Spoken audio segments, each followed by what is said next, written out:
Hey guys, it's SommerShow001, back at it again with the video games, and back at it again with a new movie review. Of course, it's a movie that everyone's been anticipating for a very, very, very, very long time, and that is Doctor Strange in the Multiverse of Madness. I just got back from seeing it, literally, I don't know, 2 hours ago, came back, and I decided to do this review. Obviously, there's going to be no spoilers in this.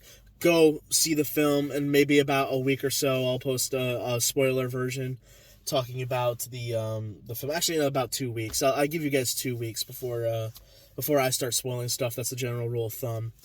And well, how can I describe this movie? Um, I can describe it as fun. I can describe it as enjoyable. I can describe it as batshit insane, and or what the fuck, because there's some shit in this film. Sam Raimi really does do a good job. You get all the awesome stuff with a Sam Raimi movie, but at the same time you get all of the hokey stuff you get with a Sam Raimi movie. Again, I won't go into any specifics, but there was some stuff where I was just like, I'm like, just get on with it. Let's just keep going. Other than that, it was a pretty enjoyable film. I went to see it. It was fun.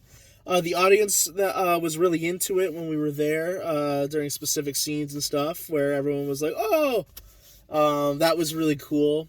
I will say I'm a little bit disappointed. I think that's because I had such high expectations. I'm pretty sure a lot of people did. Almost everybody had very, very high expectations for this film. Especially coming off the heels of Spider-Man No Way Home, with everything that happened in there, which is mentioned in the movie. Like, those events have happened and people seem to have known about it. I'm interested in seeing where this will go, especially with the ending of the film and how that went. Especially more about the villain of the film, which I won't say anything about, because that would be a spoiler. Or the characters in the film, or the cameos we see, which we knew going into the film that there were going to be a couple. I mean, when you do something with the multiverse, you gotta have cameos. I will say this, and this is what I'm talking about when I mean the disappointing part, was there was not as much multiverse as I was expecting in this film. Yes, the whole plot of the story revolves around the multiverse. That is true, and of the character America Chavez, which has been in all the trailers. That is true. It does revolve around the multiverse, but I figured we would see a lot more of it. And it's very surprising. We don't really see a lot.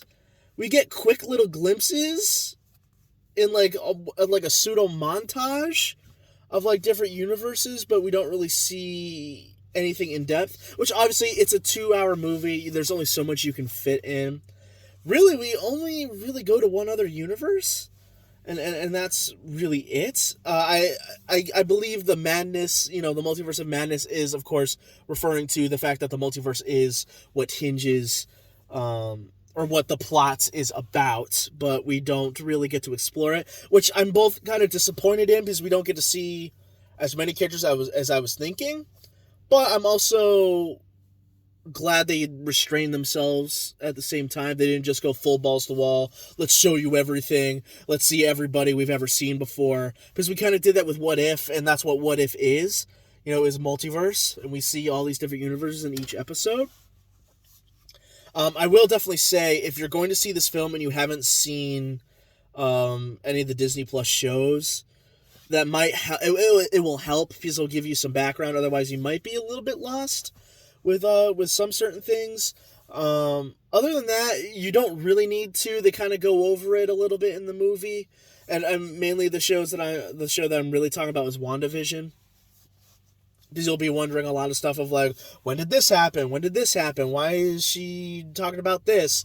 It's referring to the show WandaVision. If you haven't seen that, then you could be a little bit lost. But a lot of times they'll explain the events of what happened and stuff like that pretty well in the movie. Of course, all the actors are great. Doctor Strange, Benedict Cumberbatch is great. Rachel McAdams is also great, coming back as Christine. I don't know how to pronounce her name, and I'm so sorry. I'm totally gonna mess it up, but I believe it's pronounced Xochitl Gomez, who plays America Chavez. She was, I feel like, one of the weaker characters, but that's because we don't really know too much about her. I wouldn't say that she did a bad job. She did a good job. Especially for an actress that's not really known too well. She did a really good job. I would like to see more of her character. I'm very interested in seeing what else we will get from her if she ends up joining a group or ends up meeting other characters. I will be very interested. But I will say the standout character of the entire film has to be Wanda. Honestly, the movie really revolves around her more so than Doctor Strange, with everything in the events of WandaVision.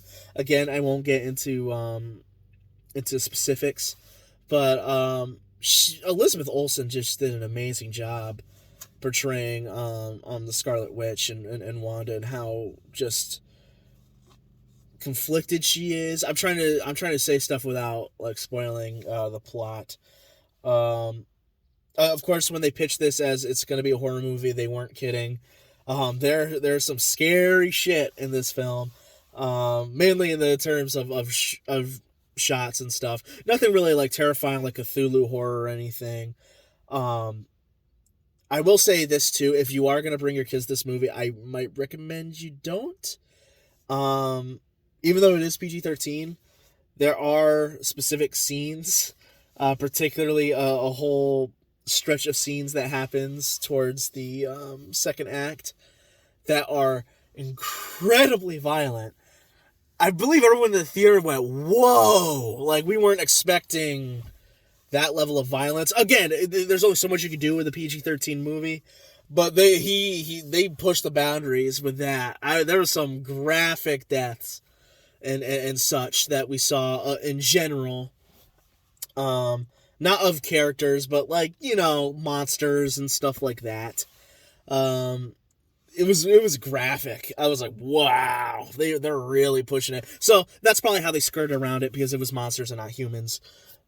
Therefore, they can skirt around it. But yeah, there was. I will say though, definitely go see the movie.